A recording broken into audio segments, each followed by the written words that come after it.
Alright guys, I'm going to make quinoa pilaf. It's quinoa and vegetables high in protein, a good source of carbs, and lots of veggies. I love to veg it up. In my bowl I have about 3 cups of onions, bell peppers, carrots, and celery. You can also add dark greens, spinach, kale, anything like that. But you want to make sure that you have almost twice or 3 times as much vegetables as you do uncooked quinoa. Here I have a cup and a half of quinoa and the chicken stock that I'm going to cook it in. I'll saute the vegetables in quinoa first and then add the cooking liquid, this chicken stock, and cook it like rice. I'll do that, saute it up, get the chicken stock in the pan, and I'll show you what it looks like.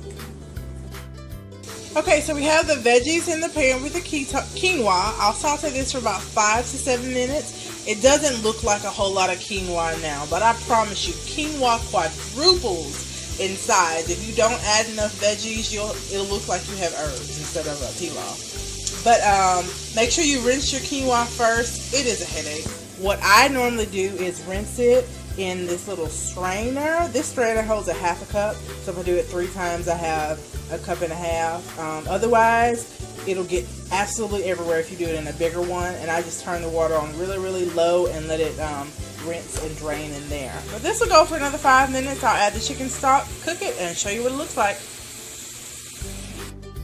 Alright, so I added the stock, and it is boiling now, as you can see. I also added a pinch of salt, a pinch of pepper, and a pinch of paprika. You want to add it sparingly, just because you're using stock, and that is already well seasoned. Okay, so I'm going to turn this down to medium-low.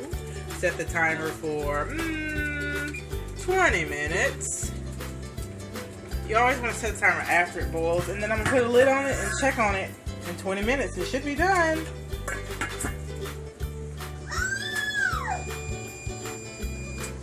Okay, so this is what it looks like when it's done. What happened to those vegetables? They're in there somewhere.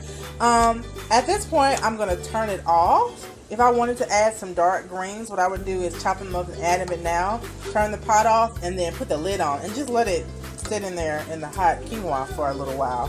But yeah, this is quinoa pilaf. Stay tuned and I'll show you how I eat it. Alright guys, so here's the final product. This is what we're going for, a balanced plate. We have about 30% quinoa pilaf, 20% beef. This is stewed beef with peas and mashed potatoes. I don't know what mashed beans my mother-in-law made last night. It's delicious, and she sent us home with leftovers. Thanks, Mom. We also have a spring green salad tossed with a red wine vinaigrette and steamed carrots. The carrots were still warm when I tossed it together, and that makes it super delicious. Yeah, but don't forget to like, share, and subscribe. Stay blessed and stay tuned.